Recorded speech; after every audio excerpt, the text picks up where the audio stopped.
অনেক বছর হলো এখান থেকে চলে গেছি। আপনাদের বোধহয় ঠিক আমাকে তেমন মনে নেই। ঠিক মনে নেই তা নয়, তবে আমার কিন্তু আপনাদের ঠিক মনে আছে। আপনারা তিন ভাই মিলে মাঝে মাঝে আমাকে এমন পেটাতেন না। বাবলু, এই আমাদের মিনু।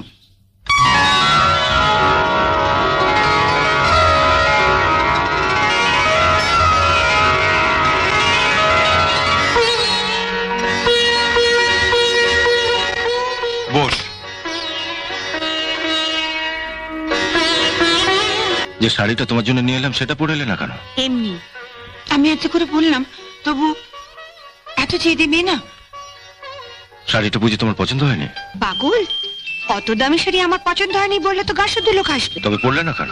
আর তাছাড়া সত্যি কথা বলতে কি, আমি গরিব স্কুল মাস্টারের মেয়ে, অত দামি শাড়ি পরার অভ্যেসও আমার নেই। আপনি আমার জন্য পাত্র খুঁজে দেবেন বলে দয়া করে আমায় দেখতে এসেছেন। আমি ঠিক যা তাই দেখে গেলে আপনার বোধহয় পাত্র খুঁজতে সুবিধে হবে, তাই না? কবে আপনি আমাকে দেখবার জন্য পাত্রকে নিয়ে আসবেন সেটা নিশ্চয়ই আগে থেকে বাবাকে জানাবেন। আমি আপনাকে কথা দিচ্ছি, তার আগে আমি ওই শাড়ি পরাটা অভ্যেস করে ফেলবো। আর পাত্র এলে আমি ওই শাড়িটা পরে দাঁড়িয়ে বলবো শাড়িটা আপনি আমায় দিয়েছেন। তাহলে তো আর আপনার আফসোস করার কিছু নেই, ঠিক না? বাহ, খুব সুন্দর কথা বলো তো তুমি। সুন্দর অসুন্দর জানি না, যা মনে আসে তাই বলি। যেমন আপনাকেও আমি বলে রাখি, যেদিন পাত্রপক্ষকে নিয়ে আমায় দেখতে আসবেন সেদিন কিন্তু আমি ওদের সামনে পেছন ঘুরে দেখাতে পারবো না আমার চুল কতখানি লম্বা, কিংবা নিজের চুল টেনেও দেখতে দেবো না পর চুলে পড়ে আছে কিনা। আপনার পাত্রপক্ষ যদি বলে মা একটু চলে দেখাও দেখি, আমি কিন্তু সোজা হেঁটে ঘরের বাইরে চলে যাব। আর আমি খোড়া না ল্যাংড়া তা বোঝাবার জন্য একবার সামনের দিকে আর একবার পেছন দিকে হেঁটে চলে দেখাতে পারবো না। যা দেখবার বুঝবার আপনি দেখে বুঝে নিন।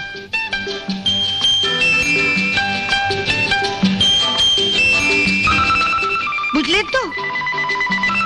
কিন্তু যারা তোমাকে বাড়ির বউ করে নিয়ে যাবে তারা তো নিশ্চয়ই চাইবে যে তাদের আজকালকার বাড়ির বউ মানে তো বাড়ির ঝি, তার উপর যদি আমার মতন গরিব স্কুল মাস্টারের মেয়ে হয়। আমি তার বৌদিদের মতন কপাল নিয়ে আসিনি কে যে বাড়ির বউ হয়ে যাব সে বাড়িতে আমার মতন একখানা ননদ থাকবে যার কাঁধে সংসারের সমস্ত দায়িত্ব চাপিয়ে দিয়ে আমি বৌদিদের মতন পটের বিবিসে যে গায়ে হাওয়া লাগিয়ে বেড়াবো। বৌদিদের উপর তোমার খুব রাগ দেখছি। ওসব রাগ টাগ বুঝি না, যা সত্যি তাই বলছি।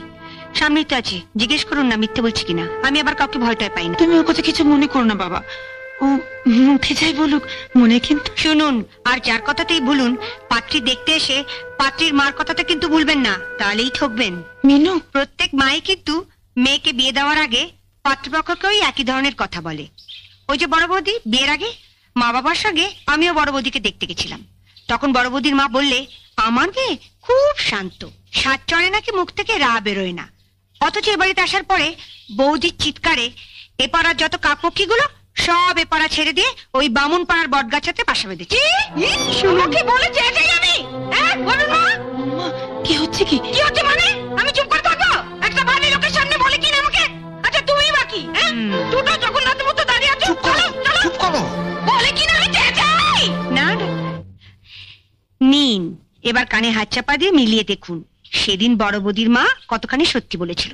আচ্ছা, আমি তো তোমায় দেখতে এসেছি, তোমার তো উচিত ছিল ভবিষ্যতের কথা ভেবে চুপচাপ থেকে আমার কথার উত্তরগুলো ধীরে সুস্থে দেওয়া।